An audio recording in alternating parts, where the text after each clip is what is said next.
Сәлемсіздер ме, қадірлі теледидар көрермендері. Тәуір тоғысында тұрып, өткенімізге қанағат, келешегімізге салават айтайық. Алаш жұрты тар жол тайғақ кешулі тарих жолдарынан өтсе де, өз өнерін өзінің төл мәдениетінен ажырамаған ғой.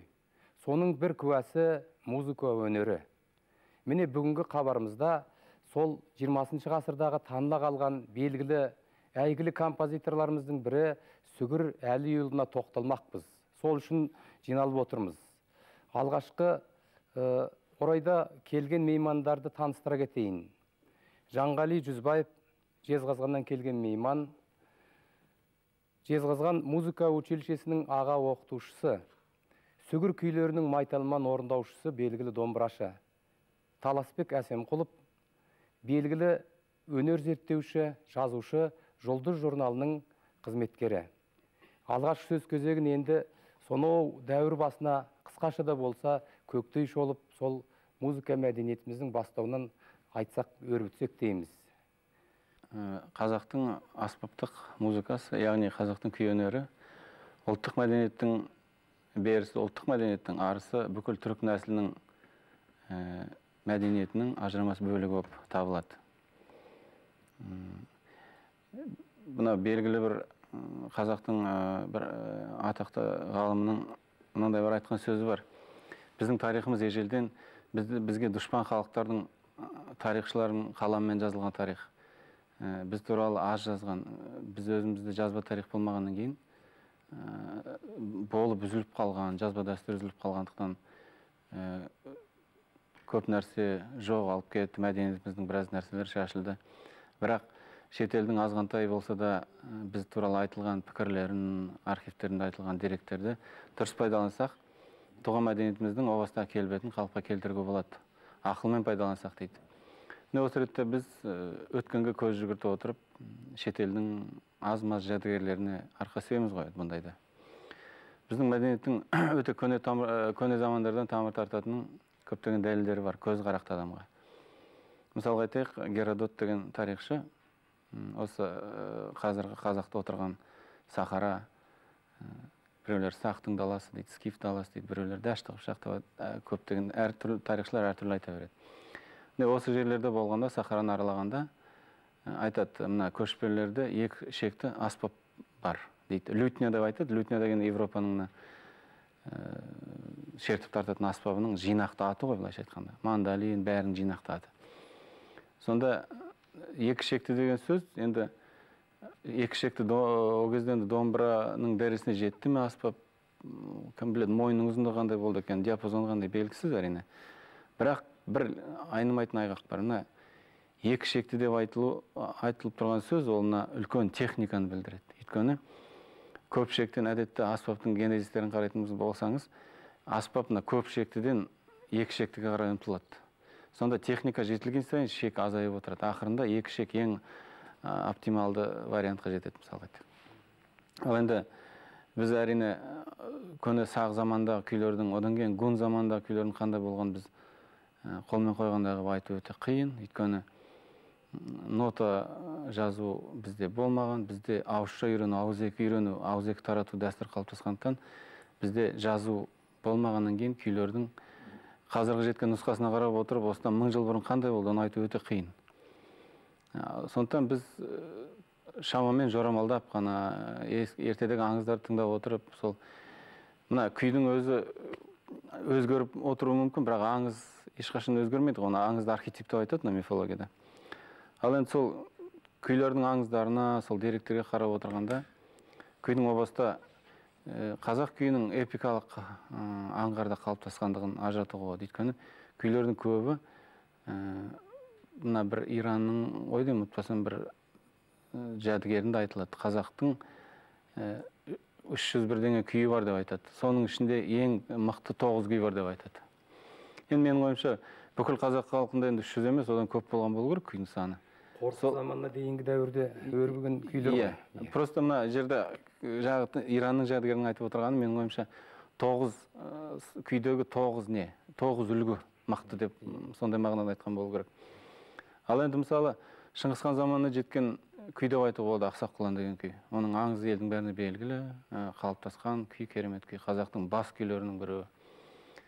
Содан кейін енді бір отырардың ханының бір күйшісі болған Айрауық деген күйші болған деп айтады аңызда. Енді онда бізге Айрауықтың сол ащы күй деген қобызбен тартылатын бір ғана күйі жеткен. Одан кейін де талай әрине мысалға айтайық, күй үзбей жалғасқандықтан ғана енді біздің заманымызға жетіп отыр ғой. Бірақ арадағы көп нәрсені ұмытып қалдық. Бірақ бізге айту сол адамның аты ұмытылғанымен күйлердің өздері жетіп отыр ғой. Ал енді біз одан бері қарай саралайтын болсақ, мысалға айтайық, 18 ғасырда міне, мысалы Шыңғыс ханның заманында Кетбұға деген күйші болған. Кетбұға қобызшы болған. Мынау Гумилевтің этногенезі биосфера земли деген кітабында Кетбұғаның Қытайдың ханы Құбылайдың әскерін бастап Мысырға барғандығы, сол жерде әйгілі бейбарыс бар ғой, сол бейбарыспен соғысып, сол жерде өлгендігі айтылады. Бірақ ол жерде Гумилев оның қобызшы, музыкант болғанын айтпайды, өйткені Гумилевте ондай мақсатта болмаған, музыка жағын зерттеу. Бірақ қазақта Кетбұғаның кер толғау, сынған бұғы деген күйлер күні кешеге дейін тартылып келген. Ал енді Кетбұғадан бері қарай қуалайтын болсақ, ең үлкен тұлға Байжігіт 18 ғасырдағы Абылайдың заманындағы. Ал енді Байжігіт өз заманына лайық үлкен мұра қалдырған. Содан кейін үзбей жалғасқан күй кеп 19 ғасырда Тәттімбетке ұласты. Тәттімбетті өз заманына лайық үлкен мұра қалдырды. Және қазақтың күйлері бірнеше үлкен дәстүрге бөлінеді, және әрқайсысы осал емес, бәрі бір қалыпты динамикамен, қарқынмен, үлкен күшпенен дамып отырған. Мысалы, батыста Құрманғазы, Дәулеткерейлер, сырдың бойында Мырза Тоқтабалатұлы деген керемет күйші болған, мысалға айтайық. Қазанғап, Жетісуда Байсерке болған, мысалы. Мына Шығыс Түркістан жақта Қожеке деген керемет күйші болған. Міне біздің қазір қолымыздағы пәленбаймын күй, міне осы ұлы күйшілерден қалған дәстүр ғой енді. Міне осылай бірден бірге үзбей жалғасқан, сабақтасып, ешқашан үзілмеген күй дәстүрі келіп 20 ғасырдың басында, мысалы арқаның дәстүрі өзінің жалғасын. Бүгінгі біз әңгіме қылып отырған Сүгір Ақсақал, қазақтың ұлы күйшісі, Сүгірдің мектебінен көрініс тауып отыр. Әрине Сүгірдің өзіндік ерекшеліктері болады, оны бүгінгі хабарда айтамыз. Енді хабардың өзі қалыптасқан дәстүрі бар ғой, сөзді әуелі күйден бастайды ғой. Сондықтан бүгінгі біздің арнайы студияға алдырған, жезқазғаннан келген белгілі домбырашы Жанғали ініміз осы хабарды күймен ашса деймін. Енді бірінші күй қай күй? Бірінші күй Қаратау шертпесі деген.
Жанғали сүгір күйлерін бір үлкен гигант пластинка жаздырды баяғыда 80 жылдардың аяғында. Сонда сенсация болған. Өйткені ешкім естімеген, ешкім бұрын естімеген, білмеген күйлерді жаздырған. Міне сол бүгін қазір тартылатын 5 жорға сол ешкім тартпаған сондай таңсық вариант енді. Соны тыңдап. Ақындардың тілімен айтқанда сиясы кеппеген өлең дейді ғой. Сол сияқты бірінші тыңдаушылар тыңдайды ғой. Сонымен жаңағы тәкең айтқан аңыздың аяғы сол шу бойынан Бетпақдаладан Ұлытауға Мәпруза қызға күй тартысқа кетіп бара жатқанда қасында 5 жігіт жолдасы бар. Сонымен келе жатқанда қасындағы жолдастарына шығарып берген 5 күйі бар дейді, 5 тараулы.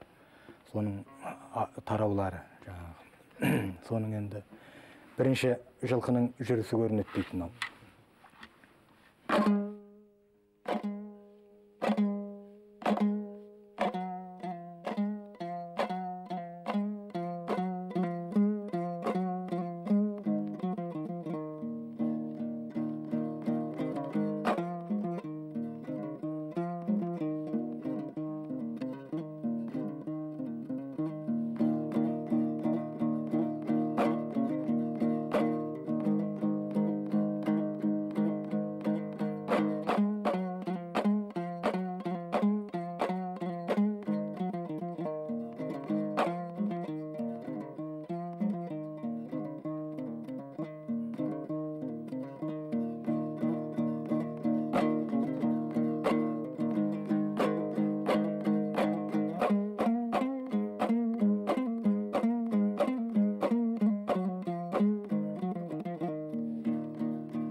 Мынау сері енді не ғой?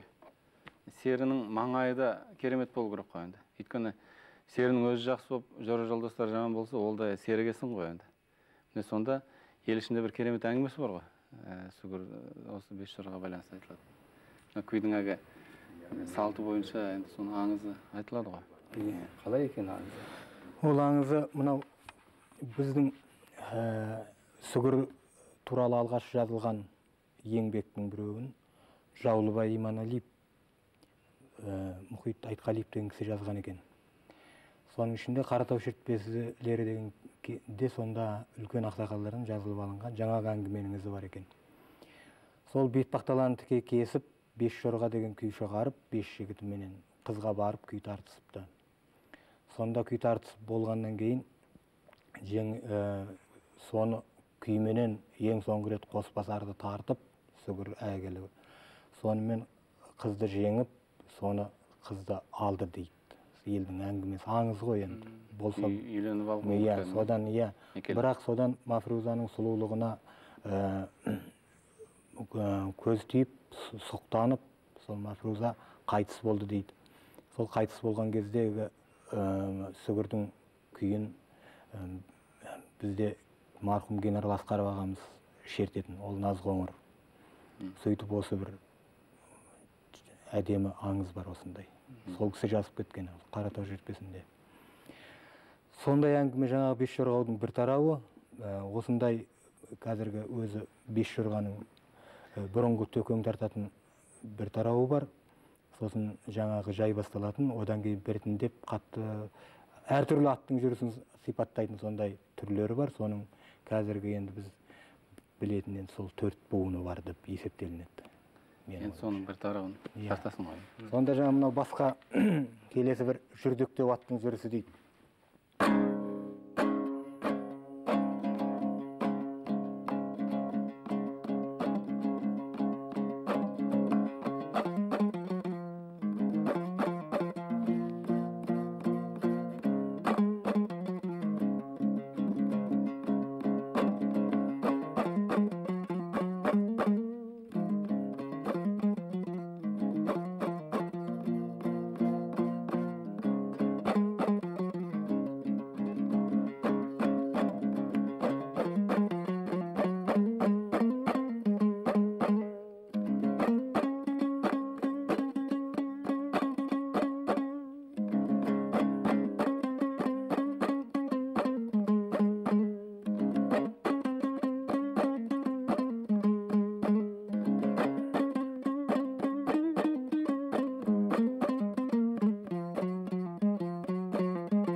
Алпысыншы жылдарда Төлеген Момбековтан, Файзолла Үрмізовтан, генерал Асқаровтан естігенбіз осы құлақпен.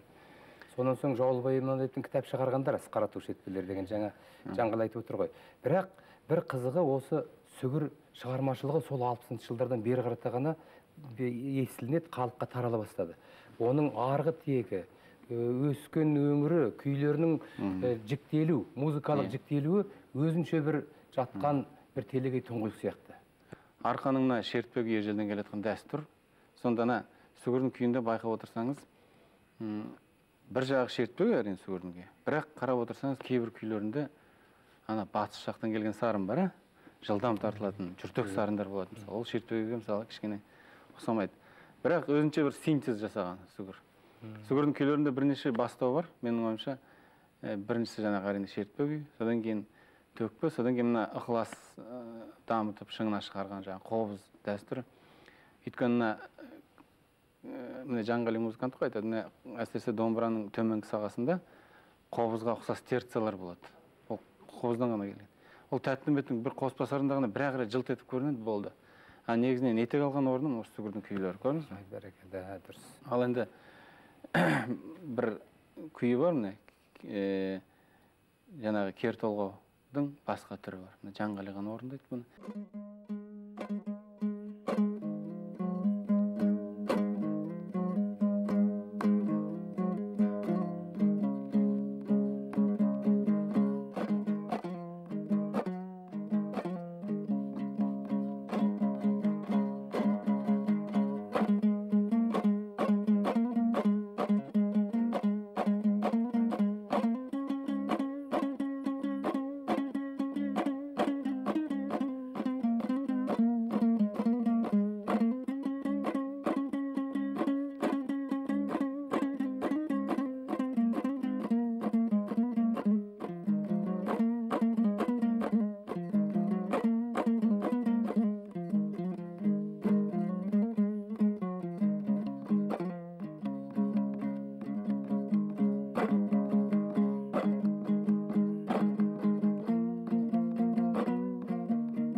қабарға және сонымен қатар халқымыздың әйгілі композиторы Сүгір Әлиұлының шығармашылығы да арқау болғанын өздеріңізге ұсынылды. Ал енді бүгінгі хабарға қатысқан Жезқазғаннан келген мейманымыз Жанғали Жүзбаевтың ерекшелігін айтпасқа болмайды. Жаңа Таласбектің айтқанындай, ең басты Жанғалидың орындаушылық ерекшелігіндегі басты көрініс әлі күнге шейін белгісіз, Сүгірдің белгісіз күйлерін өз орындауы және соны халыққа жеткізуі, сонымен қатар жалпы Сүгір шығармашылығын кеңінен насихаттағандығы деп айтып өту парыз ғой деп ойлаймыз. Жанғалиға үлкен рахмет айтамыз, шығармашылығында табыс тілейміз. Және қазақ музыкасының білгірі, белгілі зерттеуші, жазушы Таласбек Әсемқұловқа осы хабарға қатысып ойларын ортаға салған үшін рахмет айтамыз.